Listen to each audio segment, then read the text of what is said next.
drafted since 2016. Some guys started week 1. Trey Lance did not. Baker didn't. Trubisky and Goff, he eventually went to the Super Bowl. He didn't start. So, Brew, or do you want to start next? I'll go. Okay. Are you concerned if Drake Maye isn't the week 1 starter? Well, it's certainly not encouraging. So I looked at it a little bit differently than you. You just did top 3 quarter picks. Yeah. I looked at, from Mahomes to now, first-round picks. First-round picks. First-round picks.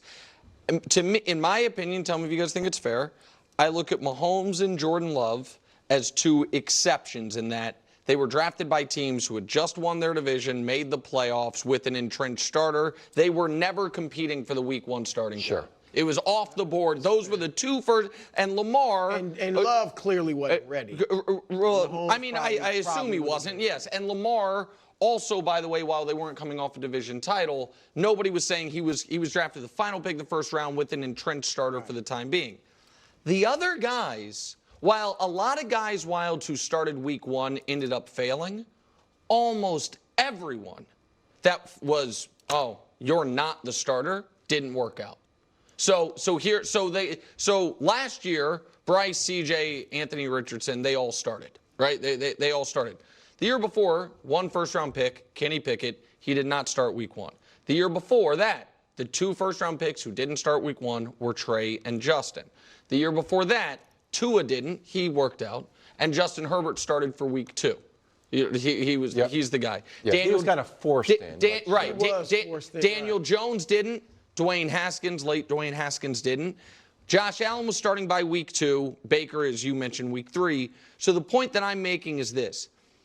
It is by no means a sign of success to start week 1, but it is, I think, over the last few years, a bit of a point of concern to not start week 1 unless it's like you were never going to, like with Lamar, Patrick, and Jordan, they were never going to start week 1. So that's where I don't think it's a huge deal, but I don't think it's nothing, is what I would say. I disagree. I actually would be, personally, I would be concerned, not concerned, but I don't want to see Maye start week 1. Okay. Because I thought, first of all, there were rumblings, or a lot of people were saying in the draft, that he's a guy that needs to come off the bench and learn the NFL game before being a starter. I felt the same way watching him.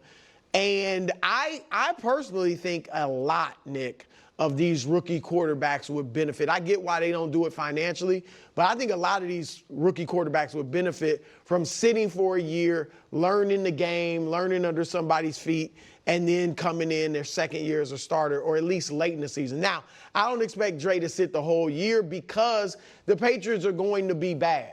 And so late in the season, midway through the season, when they've lost so many games and it's over, you'll throw him in to get him some work.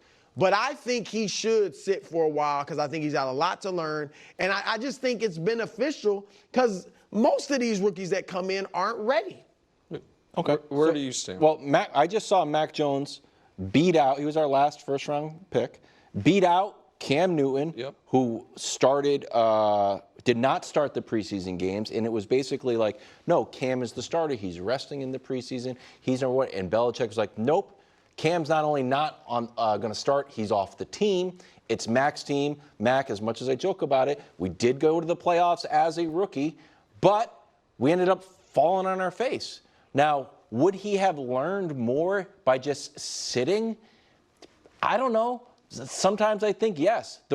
Just watching Jordan Love, I think we've universally said he benefited from sitting there watching Aaron Rodgers. Is Jacoby Brissett Aaron Rodgers? Obviously not. But I have no problem whatsoever hanging out for 3 games, 4 games, 6 games. So if I may just very quickly here, I think I agree with a lot of what you guys are saying. I have no problem with being like our quarterback. Our plan is he is not going to play in year 1, or our plan is he isn't going to play at least for the first half of it. The concern for me is it felt to me, maybe I'm wrong, like they wanted him to win this job. Like they wanted him. I think ownership certainly, and I think they have a lot of sway there. We're hoping he would be head and shoulders the best guy, and maybe he will be. It's still early, but it doesn't look like it's trending that direction. I kind of felt like Brissett was brought in. That's the part to me that's again not a huge deal. It's August 8th. Yeah. But just a little ooh. The only reason I disagree, and then we'll move on to Bryce, is because we went out and got Jacoby Brissett specifically because he used to be a Patriot. Right. He's like a tie to like old Brady days. But he'd also be a great backup. I think he's going to be a comp. But if we went out and got Drew Lock, I would be like, you know what? Drake has to start. We have no investment in Drew Lock whatsoever. Okay. Other side of the ball, number 1 pick, Bryce Young, trying to bounce back from a woeful rookie season, 11 touchdowns, 10 interceptions. Now, there is reason for optimism. The sophomore passer rating, opposite of a slump, the sophomore bounce. Kyler had a nice bounce. Burrow had a nice bounce. Trevor, of course, got a new coach and a nice bounce.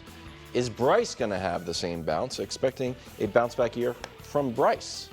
I think bounce back's a little strong. I think he'll play better, but I don't expect to see any type of greatness. They do have a new coach. And I think Frank Reich I think he's a good coach, especially with quarterbacks. Mm-hmm. But they got Dave Canales now. The only weapon they gave him that's new is Deontay Johnson, who's really talented. But Drew loves Steeler receivers, man. They're all talented. But you don't think Johnson's talented? I think he's probably the 47th best receiver in football. That's Mr. List, I mean, I think he's fine. But go ahead. But I just don't know what. I mean, again, they have a whole new regime, so maybe everything changes. But I don't expect to see greatness. Let's put it that way. I think he'll play a little bit better, but Yeah. No, my answer is no. You think he's too small? Period. Well, he is too small. He's the smallest quarterback ever. And again, the limited returns we have is he doesn't meet the minimum height requirement to play the position in this league. Again, that's the limited returns. He's not overwhelming like Kyler Murray, who's not great, but you know what I mean? He's not like athletic like Kyler. Oh, correct. I think Kyler is a great athlete. I think Kyler. No, but I mean quarterback. Great quarterback.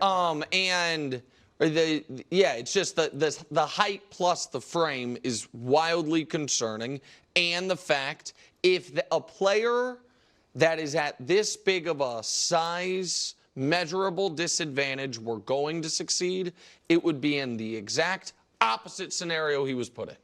He was drafted to maybe the worst run franchise in the league because of ownership. Yep. He's already dealt with a head coach change. They don't have a great offensive line. In order to acquire him, they traded away their only their only legitimate weapon. So he was at a disadvantage, and then everything's been stacked against him. And because of all the things they gave up to get him, they couldn't restock it this year. Why aren't the Panthers in the Brandon Ayuk market? Oh, I know, because they still owe a second-round pick from the Bryce Young trade for next year. So it's just, I was skeptical of his ability to succeed. I am curious, had all of that stuff they traded in Carolina been used on CJ, and if he had gone to Houston, how, each of them, I think CJ's clearly, right, I think everything would be different, right? But I think in a situation like that, he would have had, you have Laramie Tunsil, you have, an actual receiving core. It would have been a fighting chance. In Carolina, I don't think he has a fighting chance. And so I hate to be that guy. No, I'm rooting for him. I hope I'd love to see rookie season, this is why I also want just to go back, I wonder how much of a toll that rookie season took on him mentally. At the very end, the one, to argue against myself, the one thing in his favor was at the very end, he showed some flashes. Yeah. So if there was like a big mental toll, I don't think you would have seen his best ball at the very end of the season. So listen, I hope this is a classic 3. Because everybody likes the kid, and it's not his fault he's small. The size thing really concerns me, and Carolina's a disaster. All right, the other preseason game, Lions-Giants. Lions have been brawling in their joint practices. They gear up for their Super Bowl run. Their ranks last season, 5th in points, 3rd in yards. Now, defense needs a little bit of work here, 23rd in opposing points and 19th in opposing total yards. Brew, we'll start with you. Believe Lions can be better than last year? Yes. I told you they're high on my list of considerations to reach the Super Bowl. We know the offense is great. Like, the offensive line is great. You got all your weapons back. I love Dan Campbell, and I think, there were times he goes for it. He's too reckless. But I would think, hopefully, he's learned some things from last year's run. A lot of times it works. But there were times he definitely should not have gone for 2 or gone for it on 4th down. And hopefully he learned from that. So I think it'll be a little caught. Still, you still got to be you. You don't think you'll learn anything? You got to go, dude. No. They got to be the Lions. There can be pedal to the metal.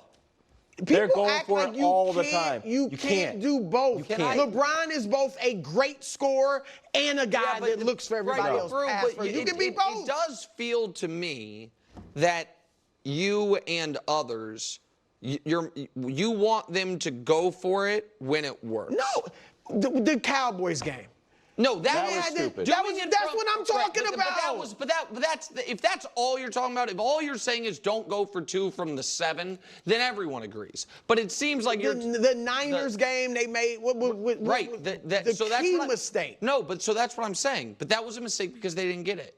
That was in line with how they'd been doing it all year. But he's got I want to see some changes in that. I don't want to see. You didn't do that with. That's the same thing you told Brandon Staley to do.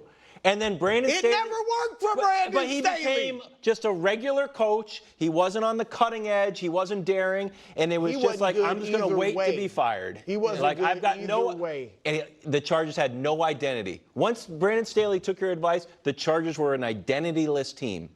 You guys, you think Steph should only shoot 3s. No. I'm saying no, Steph. Right. You can shoot 3s. You can go to the hole and finish. You can get a little floater. No. That's what you can do. Can I tell you what I want? I'll tell you what I want, then I'll give my answer to this. I want, because Brew's not a big tweeter.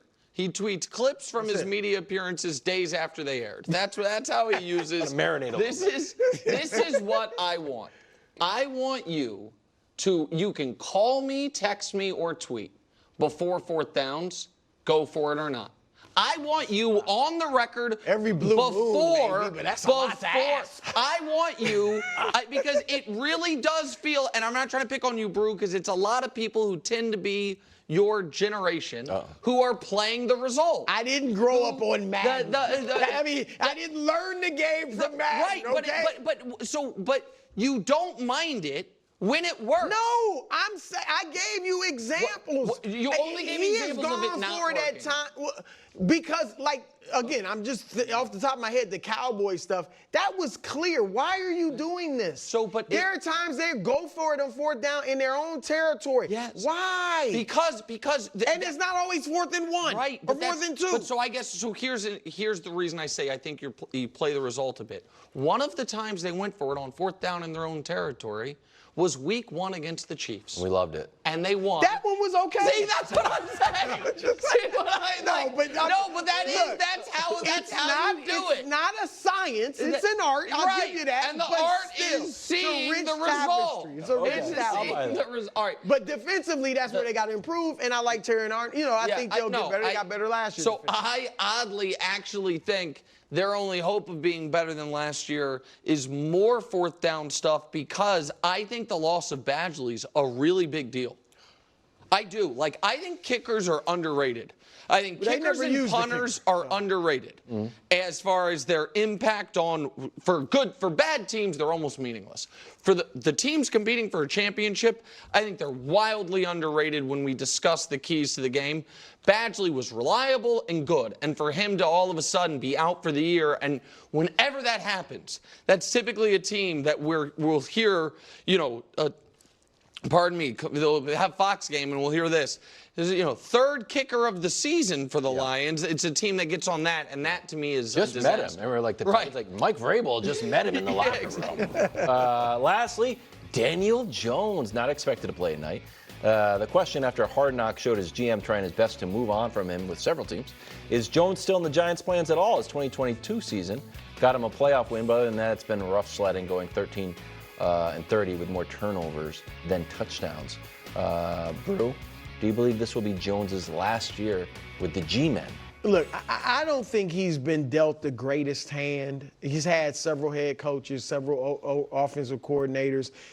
very few. I mean, his receivers, he hadn't had one great receiver. Now he does in Malik Neighbors, we think, who's got that type of promise. But he lost